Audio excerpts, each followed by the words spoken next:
Thank you so much for joining us today for the Pastor's Potluck Podcast. Here on the Pastor's Potluck, it's similar to a normal potluck where you might get something that you want and there may be something that you just want to pass up altogether. And that's okay. There's something here for everybody. Our goal here is to encourage you and maybe in the process entertain you. If you're ready, let's dig in. Welcome to another episode of the Pastor's Potluck Podcast. We are joined today, our esteemed guest of honor, Miss Maddie Painter. I'm Maddie Painter. I'm a high school student at GW. I go by Gran around here. Yes. Now, last time you were on, we got a hint of, you talked a little bit, but just in a nutshell, why do people call you Gran? Okay, so it all started the day before my 14th birthday at a summer camp. It rained the whole time at the summer soul camp, and it finally, blue skies, we're playing volleyball. All of a sudden, I get such a sharp pain in my knee. I'm like, guys, it's going to rain any minute. Next thing we know, clouds are rolling in. It starts thunderstorming, we're taking cover under all the the tents and the shelter. It was bad. Yeah. And anyway. ever since then, I've been called Gran. I did that once, but with my nose. Your nose. I've got it wasn't hurting or anything, and I looked at my friend. I was in high school, and I just, I always got made fun of because it's a little bit bigger than most noses, and I looked at my friend and I was like, it's going to rain tomorrow. And they were like, no, it's not. And so sure enough, the next day we're all hanging out again. And they're like, dude, you predicted the weather. Yeah. It was raining and everything. It's so stupid. Deep inhale. Yeah. Better than the weatherman. Well, I mean, because it just doesn't happen as often in Texas as you would like. You want to experience rain and, keep everything green or whatever. And I guess I just smelled rain on the horizon. And sure enough, it rolled in and it rained all day. So, yep, that's my rain story. It's weird. Nobody gave me a nickname, though, after it. Yeah. They were just like, dude, you're an idiot. Well, you're our intern with Pastor Anna. You work alongside very closely with her. How is that going for you? That's really interesting. I think the right word would be it's not like any other thing that I've ever done. Yeah. Every day's different. I love doing it though, being part of the youth and seeing them grow is special, seeing the behind the scenes, how all this comes together, how it impacts students. Yeah. Do you have a newfound appreciation for individuals that are in full-time ministry because you get to see a lot of what goes on. We're always running around here. Oh yeah. Back and forth, and just because we just don't manage things, we'll go print off one paper and then go walk all the way back to our I've literally did that 3 times today. I'm super appreciative whenever someone like yourself is able to see that, because as you get older and later on in life, you have this sense of appreciation for people. Now, if that's something that you're feeling called to, then you're obviously getting prepared for it. But if not, it's also okay, what can I do? Whenever I get married and I start having kids and a family of my own, what can I do to support those people that are in full-time ministry? Yeah. I did a similar situation because I was just trying to get in any way I could in ministry whenever I was getting sober, because I knew that was what God was calling me to, but there was a period of time to where that door was just shut. But I was always talking and having conversations with different pastors. Okay, what does this look like? And just opening my eyes to what goes on behind the scenes. What's the craziest thing that Pastor Anna's asked you to do? Wow. Okay, so not to throw you under the bus, Anna. So we had this comedy night. Yeah. And she was describing all these things that I had to go find out of the attic, and I was like, what even is that? Like she was saying like gold spray painted pig with a blonde curly wig on it, like all these like little like jars that look like they came from like the Dollar Tree in ancient times, like Egyptian, like and I was like digging through all this stuff, and I was like, this is youth ministry. Like this is what it is digging through a bunch of random knickknacks almost. It is. Yeah. Anytime I have to go up in the attic to try to track something down, it's somebody else has been in those boxes, and it's just a different thing every single time. And it's pretty much youth ministry in a nutshell. Yeah. You never know what you're getting in youth ministry. Yeah. Now you're on the influence team, correct? The influencers. Talk a little bit about that, and what is it like entail? Because I know that you're almost kind of like Pastor Anna's like right hand crew. Like y'all are helping make these things. But there's also something that comes from leadership that's like, oh, my peers are leading me. Have you seen those relationships between yourself, since you are on the influencer side of things, with other people that are in the youth, kind of like begin to blossom? Like they're kind of trusting you, they're asking you for like, advice or whatever. How are those relationships kind of like being cultivated, or are they lacking? Well, you know what I'm saying? Like it's different whenever you're just everybody's showing up at the same time. But whenever you have a group of your own peers that are a part of the leadership team, talk a little bit about that, like how you feel about it, and just maybe the positive side of things of like being in leadership and leading your peers. Yeah. So the first year that we did it, I believe I was in 8th grade, and there were 4 of us, and we did more like set up, tear down, like devotionals together, but it wasn't like relationships with others all that much that first year. But then the next year we had tons of people apply to be influencers, and we just wanted to keep it like a small, like tight-knit group, make sure like everything's flowing proper in the group.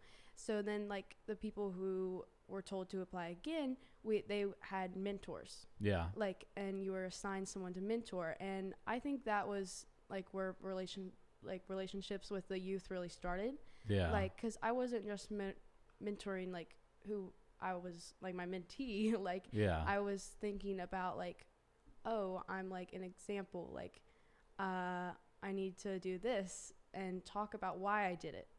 Not like, oh, I just did that because it's like the right thing. Like this works like this, and if you want to see like these results, you have to do this. And then just talking to them, going to their sports games. Like I became an intern like the beginning of the school year. Ever since then, I've been going to soccer games. I went to my first couple soccer games. Crazy. Yeah. Those were very interesting.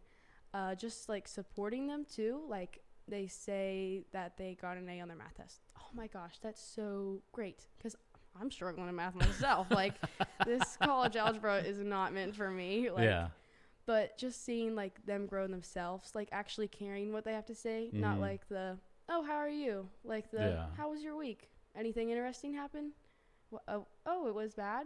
How come? Like actually taking time to talk to them about their lives is definitely, I've seen that grow. So influencers started when I was in 8th grade, I think, and like the original team, I'm the only one left. So seeing like this new group, like everyone's new except me, like seeing them work together and just seeing like all their individual gifts and how they react to other people was like really cool. Like we went to snow camp, and I made sure like I watched more than I watched, and I listened more than I talked. Yeah. Just because I wanted to see like how they were, like not how I was. Like I wanted to learn more about them and talk to them so we could be a tighter team. Yeah. What's been the most challenging aspect of being a youth influencer, and how have you like navigated that? Yeah. So I'm also on the state leadership team for Church of God. Yeah. And I've definitely like the hardest part of leadership is when you're stressed out. Something went wrong. You need to fix it fast. Like there's no like how to fix it. Like you're working on that, but someone's trying to talk to you or ask you a question. Like the hardest part for me is knowing that like they're not the issue. Like you have to connect with the people too. Like you're not there just to solve problems, you're there to connect with others. Yeah. It's one of the things that, and a lot of people don't realize this, is like, especially because there's not going to be a lot of math teachers or people that use math whenever they graduate out of high school, go to college, they've got to take these classes. But one of the things that it does is it teaches you critical thinking. Mm-hmm. And I'm realizing that because my oldest son, he's not going to do anything with math in his life. Yeah. But I'm trying to get him to understand the power of critical thinking. Mm-hmm. So whenever a problem or a challenge does pop up, it's like, okay, how do I get to the point that I want to be, that I want for this specific instance to be? How do I navigate this? How do I put the steps in place to be able to get to this end goal? And it's good that y'all are given the opportunity to like critically think about real world scenarios that are not necessarily panning out the way that we want them to, or a problem pops up. So it's good to hear. I like it whenever young people are challenged to use their heads. Like knowing how to take the tests is sometimes a lot more important than knowing the material. Yeah. Like how to respond to the question. Like you could be right, but it doesn't sound right because you're not responding the right way. Like knowing how to answer the. Yeah. One of the things that we're seeing also in America is that like we're seeing a lot of young people just have like really, really, really good questions about like faith and what does that look like in my life? You know, is God real? You know, who is this Jesus guy? And, you know, what was his deal and what was his story and stuff like that. And it's really encouraging because it's almost kind of like an enlightenment period. Enlightenment. There you go. Enlightenment. To where you're seeing almost kind of like this awakening where people are like having like real conversations about faith and what does it look like for me. Can you share with some things for your own personal faith journey? Like, what are you reading now? Like, is there something that you're studying? Is there a book that you're making your way through? You know, like maybe worship music that you're listening to? Like, what are you doing to cultivate your own relationship with Jesus and those steps that you are taking in your faith journey? Yeah, so right now, me and Pastor Anna are going through the book, A Case for Christ. Yeah. I've read a couple pages. I'm starting to get to the part where it's like nice and juicy. Oh, yeah. I'm not quite to the climax of the book or anything, but it's like starting to get pretty good. And then on my own, I'm doing this Devo called The Rest of Your Life. Yeah. By River Publishing. It's pretty cool. It's 14 days. It's talking about like being wise with your time, like knowing to rest. Because I think I'm really bad about overbooking myself, like even double booking myself. And I just have to know when to say yes. Yeah. Like if it's good, like if it's for the glory of God, say yes. If you're stressed and you're tired and you probably won't be thinking about the glory of God when you're doing it, you should probably take a nap. Like there's a lot of times in the Bible, it's like, and he rested. Like, yeah, Jesus took more naps than anybody. I mean, I'm trying to be like Jesus, taking all these naps. For real. Yeah, but it's like when to say yes, when to do the right thing, when the right thing is to help, when the right thing is to back up and fill your own glass, back up.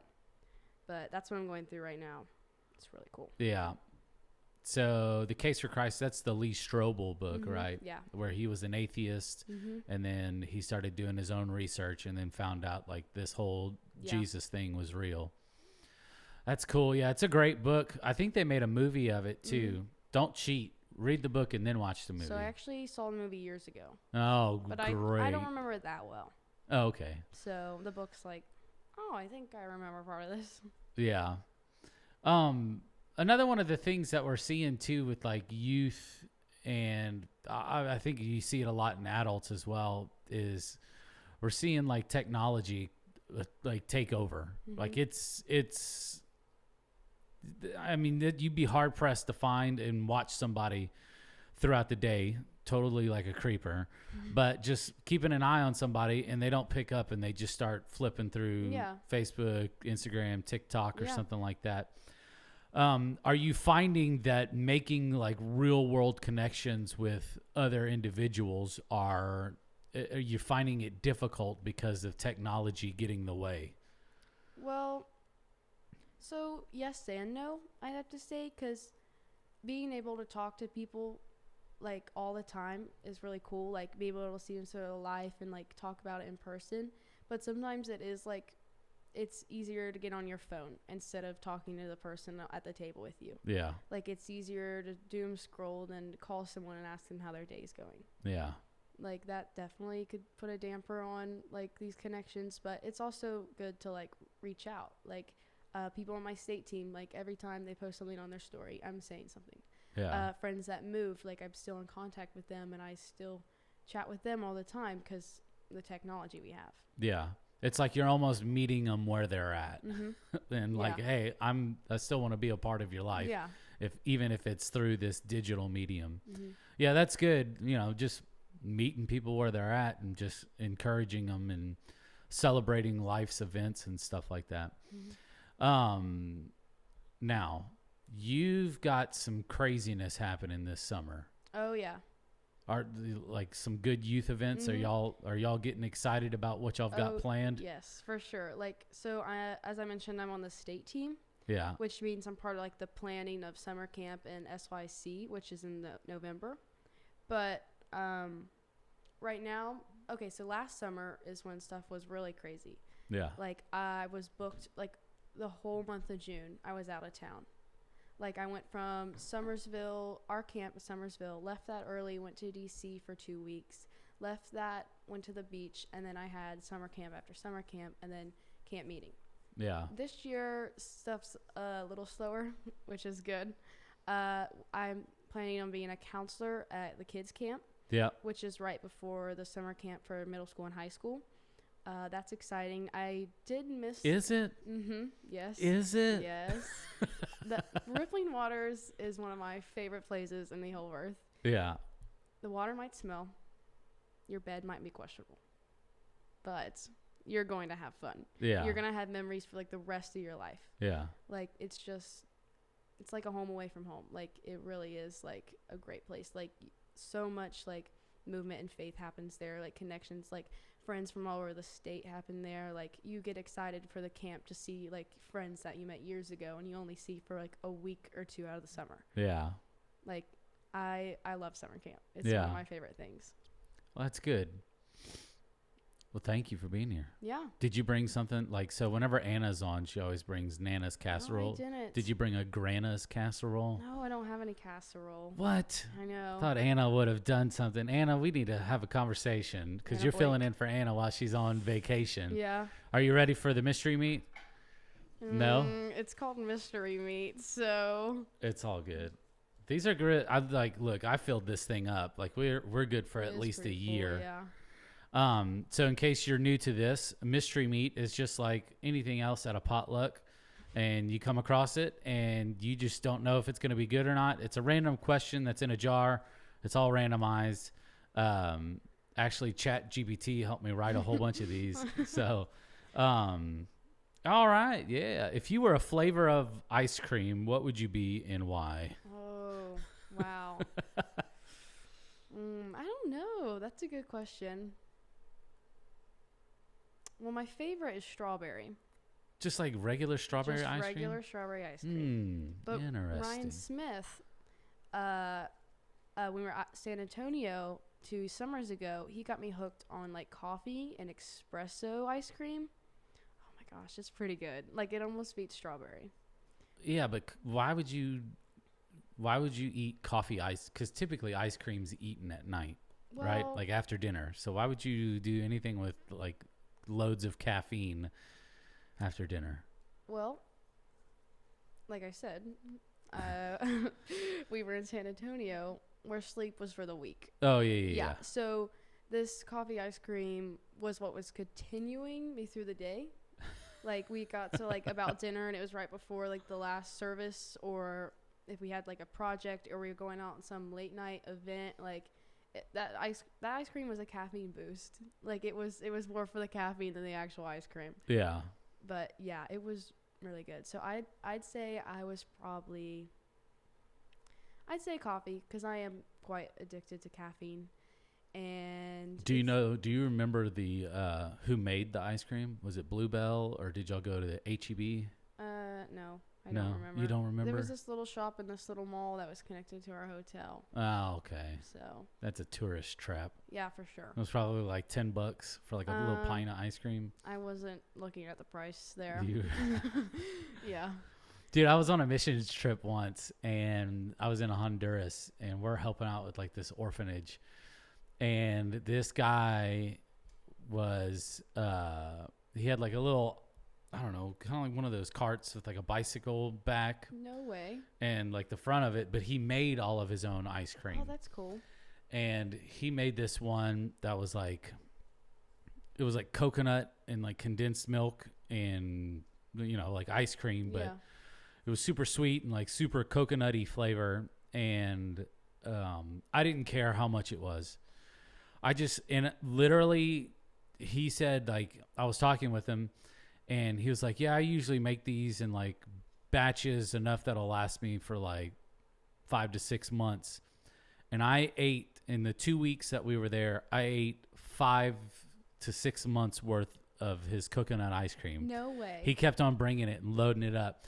Like we would, like if we would like have to go in. Him out? No, he was always there. He like the first day we showed up and he's like, these crazy Americans. And so like I was like, all right, whatever you got. And I was like, all right, just give me, because the way that he made it too, like he just took like Ziploc bags and then just, you know, tilted it on its side to where the corner was like pointing down at the ground and then just tied it off. And so what you do is you'd bite the corner off and spit the plastic out. And then you would just like, there was like a piping bag for like bakers, you know, to put icing on a cake. That's how it was. And it was like super smooth consistency. It was like, it wasn't like rock hard frozen, but it was perfect enough just to like literally pipe this thing in your mouth. I could just imagine you walking around with the pipe. I would buy 10 at a time. It was that good. 10 at a time. And I didn't even care. He'd just be like, it's blah, blah, blah. I would just hand him like a whole bunch of my American money and just be like, just make sure you're back. Like, because we would go into town to like go buy like wood to go help build like this orphanage or whatever. And then we'd be back and I was ready for another 10 shot of this ice cream. Yeah. And I got upset because like at the last couple of days, he's like, dude, I'm out. He's like, I've got like banana. I'm like, I don't want banana. Like, just, you have enough money from me by now just to go buy more, whatever you need to make the coconut ice cream. It was the best ice cream I've ever had in my life. Wow. But if I were a flavor of ice cream, I don't know. I don't know what I would be. I can tell you what I like. I'm on a mint chocolate chip kick right now. I like mint chocolate chip. Hate mint chocolate chip. I don't know what it is. It's really good. And I like chocolate chip cookie dough, but there's no good chocolate chip cookie dough ice cream in West Virginia. No? Where No. do you like yours from? I like it from Bluebell, which you can only find in the southern states, or the grocery store chain in Texas that is called H-E-B. And I got on the Bluebell website, and you can order Bluebell ice cream, and they'll ship it to you in like dry ice containers. But you get like 6 half-gallon ice cream flavors, and you can pick any flavors you want out of their long list of flavors, but it's like $125. Dang. I love ice cream. I don't know that I love it that much. Yeah, that's a lot. It is a lot. One time I tried to get my parents to bring some up in a cooler, and it didn't work really well. Like whenever you churn ice cream, it gets like a lot of like small air bubbles in it. And so that's what makes it like creamy and fluffy. And so all the air bubbles, like it melted enough to all the air bubbles came out, and then it was just like it was rock solid hard. And you know, I don't know if you've ever like left ice cream out and then tried to like refreeze it, and it just gets like super hard. You can do that with like Frosties. Or even like It's not the same. Yeah, no. Or like a milkshake that you get from like a fast food joint or something. Dude, I have an ice cream problem. I can talk about ice cream so much. We had a whole thing about ice cream for like the 100th episode, right? Yeah. Yeah. The 100th episode was killed that ice cream. We murdered. Me and Will were watching like, we're not getting any of this. No. We're like, we're not tasting any of this. I think if we did it again, we would do better flavors. I think I was talking with Scott for the longest time about all that, all those different like Little Debbie flavors, and I learned that like paid partnerships with ice cream is just not going to work out. Not unless it's like Oreo. I like the Christmas Debbie cake ice cream. I didn't the try Christmas that tree. I didn't try it. Good. It's probably the same as like the Valentine cake, the Valentine heart cakes probably that are going on right now. I'd say. I don't know. Appreciate you being here. High five. High five. It's always good to have. High five. What's that? That was a fire high five.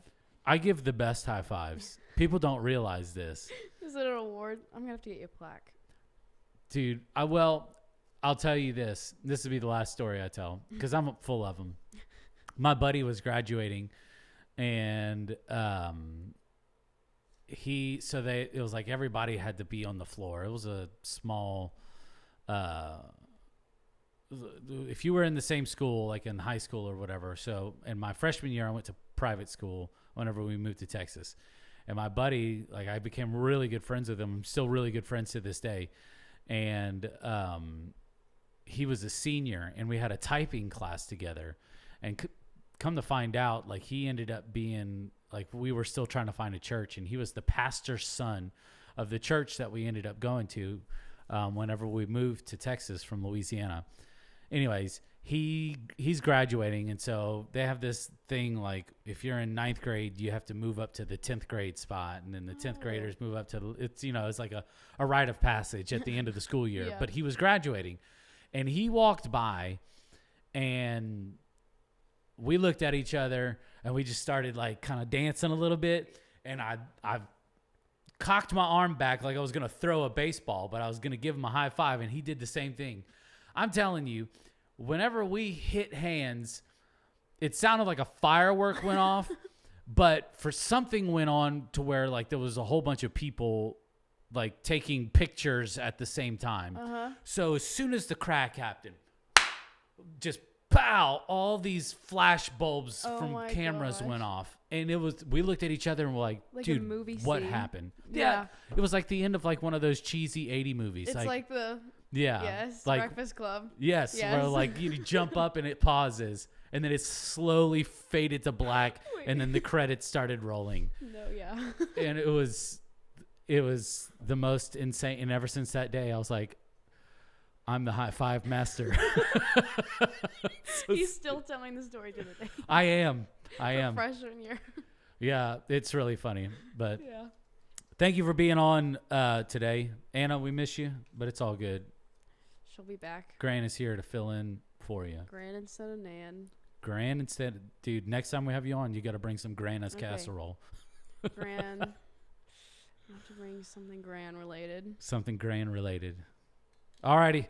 Thank y'all for listening. We hope you have a wonderful weekend, and we'll see you next time for another episode of the Pastor's Potluck Podcast. Thank you so much for listening in with us today. We really appreciate it. If you haven't done so already, go ahead and hit that subscribe button. You can also follow us on social media, on Facebook, Instagram. You can also watch the video version of this on YouTube as well. All you have to do is search up the Pastor's Potluck Podcast. From all of us here, we want to say thank you, and we'll see you next week.